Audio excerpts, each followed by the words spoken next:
Well, we've got some sun today, but it is not warm. So, my question for you, what did do Michael Jackson, Wolfgang Amadeus Mozart, and myself, Leah Morris, have in common? I was going to say that we are all summer babies, but that is apparently not true. MJ was born in August, I was born in June, but Mozart was born in January, so he's out of that club.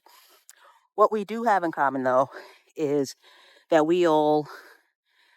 lucked into we are all musicians who lucked into a lifetime with musician fathers who they didn't know how to be gentle about encouraging the best out of us. Let's put it that way. Now, I will stop the comparison here. Based on what I know, um, Michael Jackson's dad was a maniac, didn't know how to respect his kids at all. He saw their talent and saw dollar bills, equated that with dollar bills. And everything I've ever heard or read about Mozart seemed like sort of the same thing. What I can say that I've observed from my dad was like a combination of wanting to see me succeed in music and having not. Well, he had the experience of succeeding, right? So before I was born, he played with this funk band called Black Heat. Check them out. You will find them on Spotify and YouTube. Really cool stuff. Contemporaries of Earth, Wind, and Fire. And my dad played trumpet in that band. My uncle Chip was the lead singer and the bassist, and that's how my parents met. So, I have a very rich musical heritage and history. But my dad, by the time I was on the scene, as he would say, had been working for the Postal Service for a couple of years and given up on music.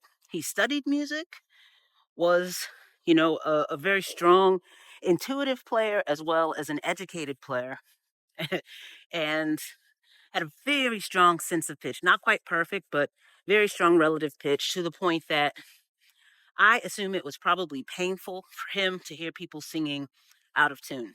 I don't have perfect pitch. I have strong relative pitch, but when I hear people sing out of tune, it's not comfortable. I don't like it. I don't like it at all. And my dad would gather us kids, me, my one biological sister, and we had several foster kids and cousins live with us over the years. And he would gather us around the electric piano, often a Casio, and play these chords and this main melody, and he would give each of us a part. So my sister would be tasked with singing the cello part, for example. I'd be singing horns. One of the other kids would be singing, I don't know, wood, like flutes or whatever. And he'd have us go in 5 or 6 parts. The thing is, that is not easy. As an adult musician, I know it is not easy to learn a part that is not parallel or unison to other parts and sing those harmonies all together unless you've got some practice, unless you know what you're doing. And my dad demanded perfection and never got it because his orchestra was a bunch of little kids.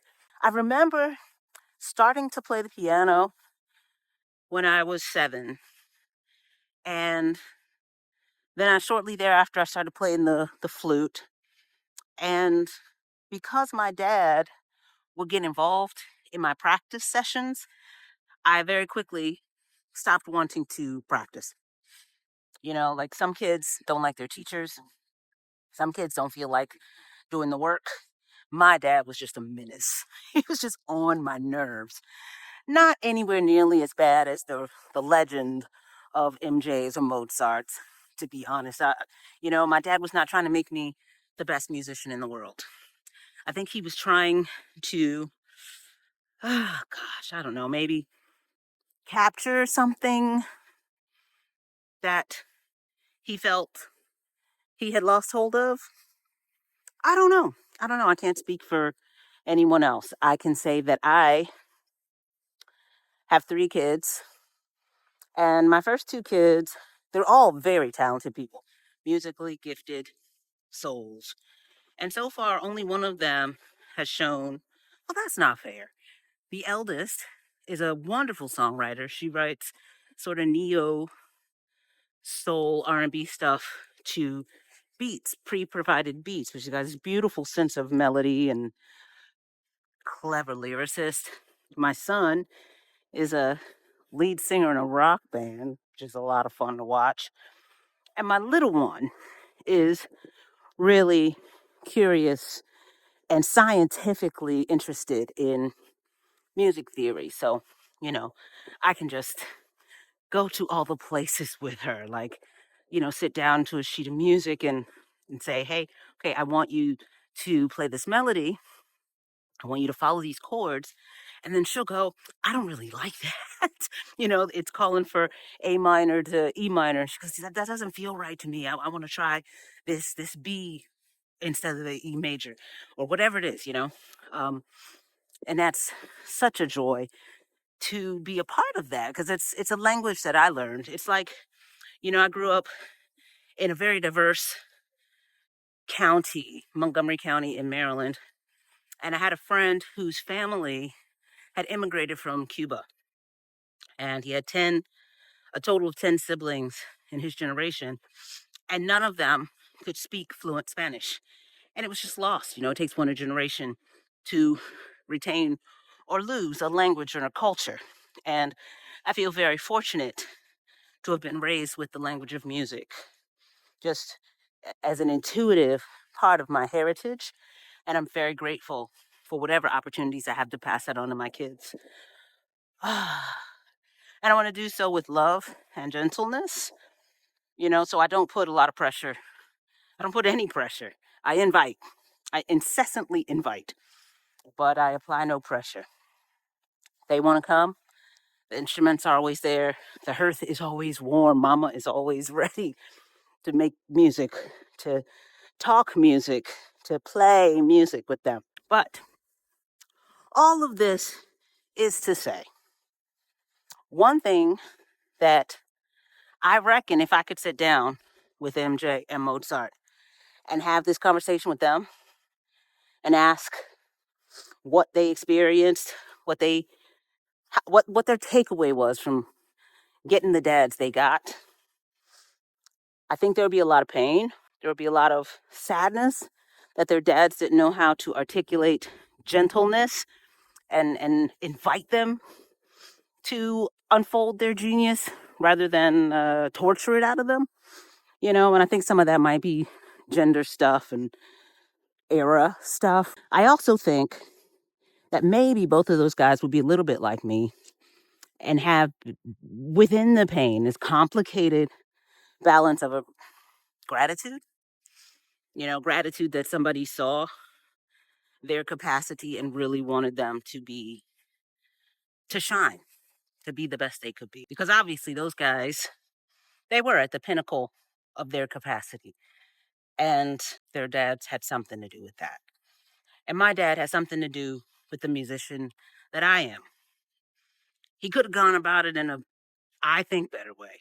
But I give a lot of credit when I'm, for example, teaching choirs, my songs, or when I'm composing. I have given a lot of credit to my mother, bringing me into the Baptist church as she did, as raising me in the gospel tradition, being surrounded by harmonies and strong voices and spiritual conviction. That's a huge part of the music that I make now. And I have to realize that that polyrhythmic, that groovy, that intuitive sense of counter melody, I got that from my dad. I may not have gotten it in exactly the ways I wanted to get it, but it was 100% a gift that he passed on to me. Sitting around that Casio, inviting would be generous, enforcing would be too hard. Making me and the rest of us sing those parts I don't suppose I always got them right, but they stuck with me. The way a bass line underpins the harmonics of a melodic structure, the way you can dance in between those elements and bring in a discordant note and then resolve. All of those things were first presented to me by my dad. So, you know, I've learned a lot from him. I've learned some what not to do in the parenting sense, and some very much of what to do in the musicking sense. So, thanks. Thanks, JD. Appreciate you. How about you? What kind of dad did you look into? You got a musical dad, a dad who knew how to be gentle in his teaching, or a dad from whom maybe you learn more of what not to do. Anyway, let me know and talk with you soon.